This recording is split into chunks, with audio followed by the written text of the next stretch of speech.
অতিথিবর্গের ভাষণ পর্ব চলছিল। আজকের অনুষ্ঠানের এই অতিথিবর্গের ভাষণের সমাপ্তি ঘটবে আজকের অনুষ্ঠানের সভাপতি শ্রীযুক্ত কপিল কৃষ্ণ ঠাকুর মহাশয়ের ভাষণের মাধ্যমে। এখন আমি কপিল কৃষ্ণ ঠাকুর মহাশয়কে কিছু মূল্যবান বক্তব্য বলার জন্য অনুরোধ করছি।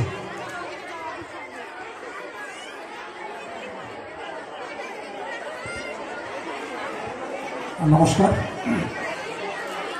মঞ্চে উপবিষ্ট রয়েছেন আজকের প্রধান অতিথি অমিত মণ্ডল মশাই, আবাসনের সম্পাদক সুজন সমুদ্র, বিদ্যালয়ের সম্পাদক স্বপন সরকার, প্রাক্তন শিক্ষিকা রীমা মিত্র, উপস্থিত রয়েছেন বিদ্যালয়ের প্রধান শিক্ষক শিক্ষিকাবৃন্দ এবং আপনারা অভিভাবক অভিভাবকবৃন্দ এবং আমার প্রিয় ছাত্রছাত্রী। সভাপতি হিসেবে কোনো বক্তব্য আমি আজ রাখব না, কারণ এমনিতেই আমরা অনেকটা পিছিয়ে গেছি। আমি শুধু আপনাদের ধন্যবাদ জানাবো এবং দু একটি কথা আমি যুক্ত করব। আমাদের প্রধান অতিথি অমিত মণ্ডল এবং শিক্ষাবিদ সুজন সমদ্দার যে কথাগুলো আপনাদের বলেছে সেগুলোই আমার কথা। আমি তবু অভিভাবকদের একটি দুটি কথা মনে করে দিতে চাই। শুধু শিক্ষা ব্যবস্থা বদলেছে এমন নয়। অমিতবাবু বলেছেন শিক্ষা ব্যবস্থাটা বদলেছে, কিন্তু শুধু শিক্ষা ব্যবস্থাটা নয়, আপনারা খেয়াল রাখবেন আমাদের রাষ্ট্র ব্যবস্থাও বদলাচ্ছে। একটা সময় ছিল যখন ভারতবর্ষটা ছিল কল্যাণকামী রাষ্ট্র, অর্থাৎ প্রত্যেকটা নাগরিকের ভালো মন্দ দেখা, রাষ্ট্র শিল্প কারখানা থেকে চাকরিগুলো রাষ্ট্রের হাতে ছিল।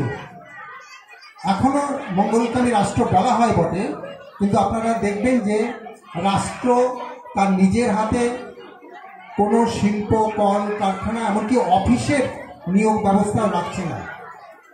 কন্ট্রাকচুয়াল বেসিসে সব বিতরণ করা হচ্ছে। তো কন্ট্রাক্টরের অধীনে যখন নিয়োগ হবে তখন যোগ্যতার মেধার তেমন কোনো মূল্য থাকে না, সেখানে ব্যক্তিগত যোগাযোগ প্রধান হয়ে ওঠে। তো এই জন্যে আপনার ছেলে বা মেয়ে তাকে শুধু লেখাপড়ায় ভালো হলে হবে না, তার যে সার্বিক বিকাশ সেটা প্রয়োজন।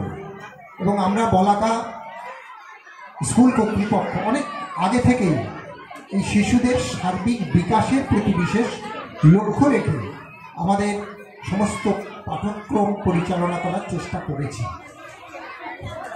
আমরা আশা করব যে বিদ্যালয়ের যে পরিকল্পনা তার সঙ্গে আপনারা অবশ্যই সহযোগিতা করবেন।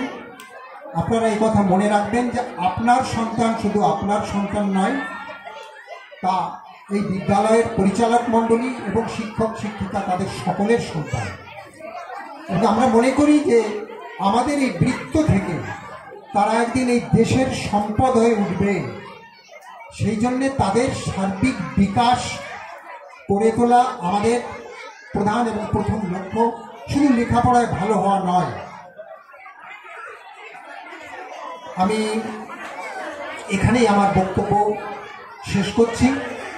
যারা নতুন এই স্কুলে ভর্তি হয়েছে তাদেরকে শুভেচ্ছা জানাচ্ছি, অভিনন্দন জানাচ্ছি। নতুন অভিভাবক অভিভাবিকা তাদেরকেও অভিনন্দন জানাচ্ছি বলাকা শিশু সাহিত্য নিকেতনকে বেছে নেবার জন্যে।